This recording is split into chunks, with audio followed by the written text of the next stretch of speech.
I'd been holding my breath for days. What would it take, I asked, to sell the house before they get back?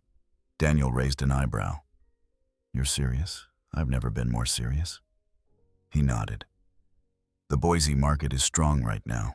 Homes in your neighborhood are in demand. With the right buyer, we could close in as little as 10 days, especially if you're willing to sell to a cash investor. I'm willing. Daniel took a few notes. You'd need a real estate agent, someone who specializes in quick sales. I know a guy, Jason McKay, young, ambitious, and discreet. Would you like me to call him? I nodded. Please. Do you have a new place in mind? He asked. Not yet, I said. But I'll find something. Something simple. I don't need much. We spent another 30 minutes going over next steps. Daniel explained the sale process, title, transfer timeline. He was patient, never patronizing, the kind of man who still believed in doing things the right way, no shortcuts. By the time I left his office, the sun had broken through the gray spring clouds. I stood on the sidewalk outside, watching cars roll past, people going about their lives, unaware of the storm brewing inside one old man. But I wasn't just some old man anymore. I was Walter Pierce, husband, father, builder. And now I was going to become something else entirely. The man who didn't go down quietly. If you're still watching, comment 1, so I know you're still with me. I didn't expect Jason McKay to look like someone from a real estate billboard. But he did clean-cut, early 40s, sharp gray suit that probably cost more than my first car. He pulled up to my driveway right on time, stepped out of a gleaming white SUV, and offered a firm handshake like he meant it. Mr. Pierce, Jason McKay. Daniel Novak said you might be in need of quick service. I studied him a moment. Confident but not cocky. Eyes that looked directly into mine. I nodded once. Come on in. We stepped inside the house I had built 20 years ago with my own hands. I watched Jason take it in the hardwood floors, the crown molding the custom shelving I'd installed, after Margaret saw something similar in a magazine. Wow, he said softly. You weren't kidding when you said you maintained it. Did you do all this work yourself? I was a civil engineer, I said, a little more gruffly than I intended. Didn't see much sense in paying others to do what I could. Jason grinned, flipping open his leather portfolio. Well, buyers love original owners, especially when the home shows this level of craftsmanship. He moved from room to room with practiced grace, taking notes, snapping photos with his phone, opening closet doors, and peeking behind curtains. But he did it with respect, no rush, no patronizing comments. We paused in the kitchen. Jason ran his hand along the granite countertop. Margaret had chosen speckled gray with veins of gold. This is solid stuff, he said. Looks almost new. I installed it over 3 weekends, I said. Did the plumbing too. Jason looked up, thoughtful. There's a warmth to this house, like it was lived in by people who cared. That's rare. I didn't say anything. My throat had tightened unexpectedly. We walked to the bay window in the living room. Afternoon light streamed through it, illuminating the dust particles hanging in the air like stars. Margaret used to sit there with a book and a blanket, her tea mug balanced on the sill. She loved that window, I murmured. Jason followed my gaze. You can feel that. The story of this home is in the details. Buyers won't just see value, they'll feel connection. I almost smiled. For the first time in days, I felt like someone was seeing what I saw, not just a house, but a history. We sat down at the kitchen table, Margaret's favorite spot, to balance her checkbook, and got down to business. I've run comps, Jason said, pulling up listings on his tablet.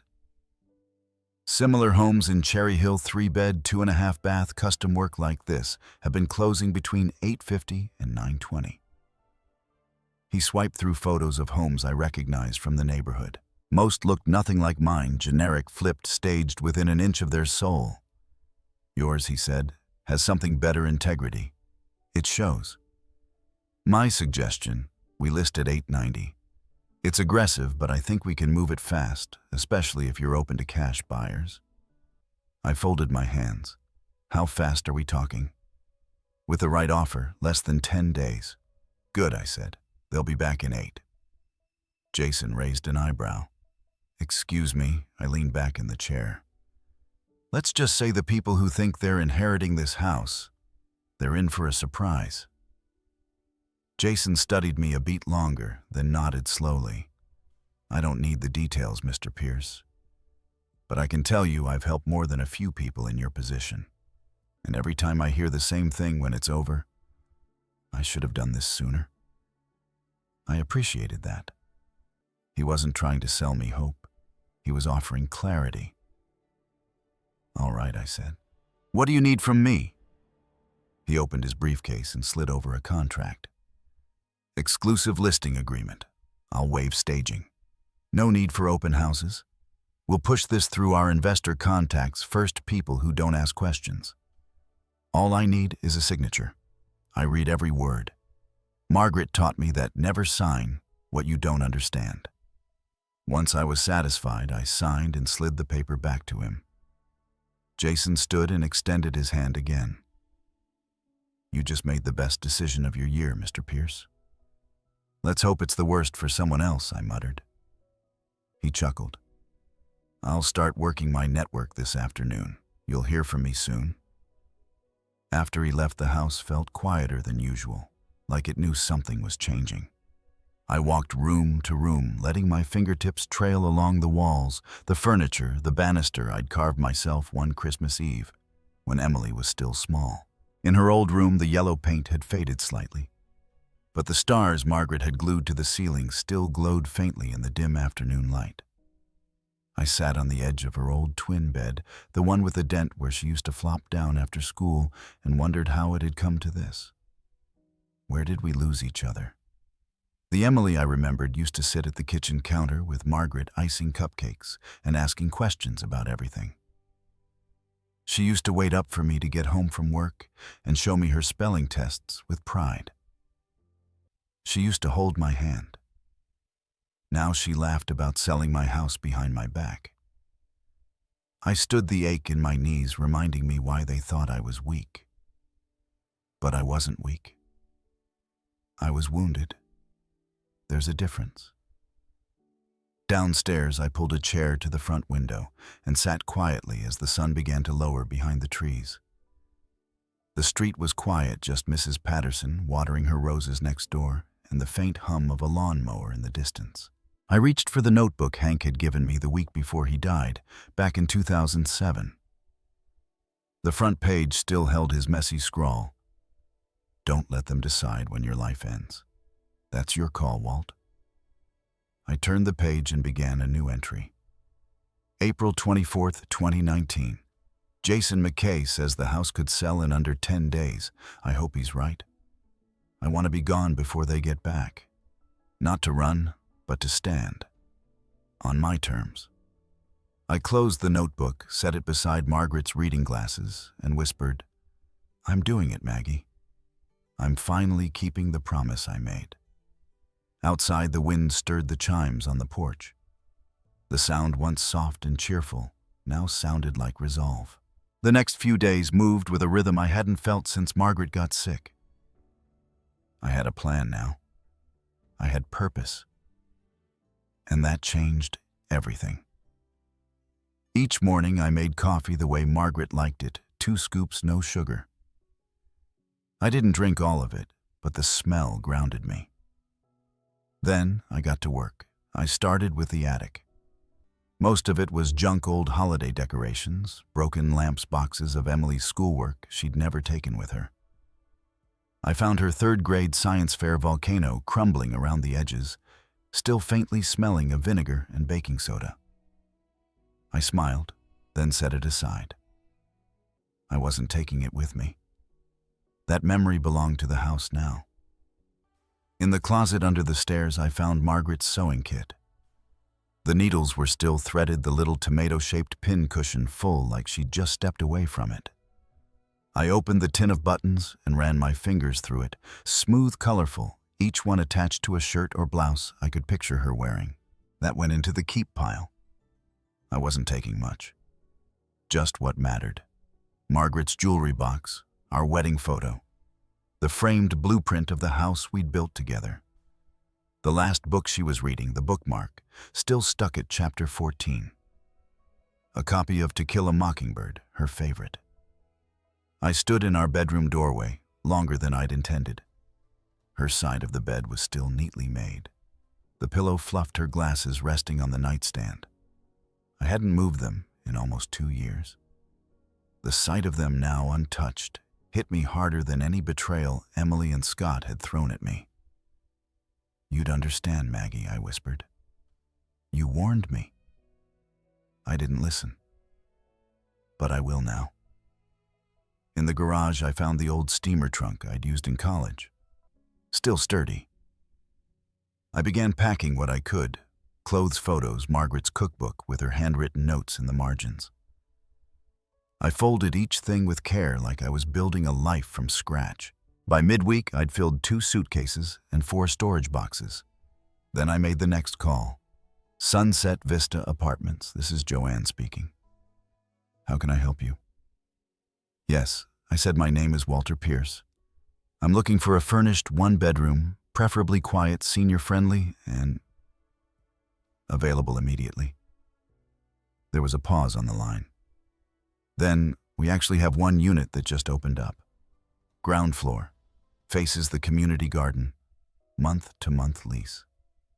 "That sounds perfect." I drove over that afternoon. The building wasn't fancy, but it was clean, quiet. The kind of place where neighbors nodded politely but didn't ask too many questions. Joanne turned out to be a petite woman in her 60s with salt and pepper curls and kind eyes. "You'll like it here," she said, handing me the keys. "It's a good place for fresh starts. I think I need one of those," I replied. I signed the lease, paid the deposit in cash. No bank trace, no paper trail. Emily or Scott could sniff out later. I gave a fake story just in case. My house was being renovated. Temporary move. Nothing suspicious. Joanne didn't press. Back at home, I made one last walkthrough of each room. Not to clean, Jason had arranged for a crew, but to say goodbye. In the dining room, I ran my hand along the table where we'd celebrated 20 Thanksgivings, where Emily had once spilled cranberry sauce on her first white dress and cried until Margaret made it funny. In the hallway, I touched the marks on the wall, each one dated with Emily's age and height. From 2'9" in, age 3, to 5'6" in, age 16. I'd never painted over them. I wouldn't start now. That night, I slept in a house that no longer felt like mine. Jason called the next morning. "We've got an offer," he said, voice tight with energy. "Cash, $890, no contingencies. They want to close in 10 business days. My throat tightened. "Take it." "Are you sure?" "I'm sure." After we hung up, I sat in Margaret's reading chair, heart pounding. My palms were sweaty like I'd just poured a foundation or climbed scaffolding again. The house was sold. Emily and Scott would come home to find nothing waiting for them. No father, no home, no inheritance. And I'd have peace. Moving day came on a Friday. A clear, brisk morning that smelled of lilacs and fresh lawn clippings. Jason's crew was scheduled to arrive at 10. By 7, I was already showered, dressed, and sitting in the living room with Margaret's jewelry box on my lap. I didn't cry. Not then. I'd done enough of that when she passed.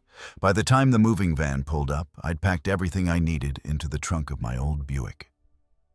The rest, the furniture, dishes, even the rocking chair on the porch, would stay with the house. Let the new owners make it theirs. Jason met me at the curb. "Paperwork's in motion," he said, handing me an envelope. "Closing is set for next Friday. Here's the preliminary settlement sheet. Once it clears, you'll have access to everything." I glanced at the numbers, $890,000 minus fees and closing costs. More than I'd ever imagined holding in one lifetime. "Thank you," I said. He nodded, then hesitated. Mr. Pierce,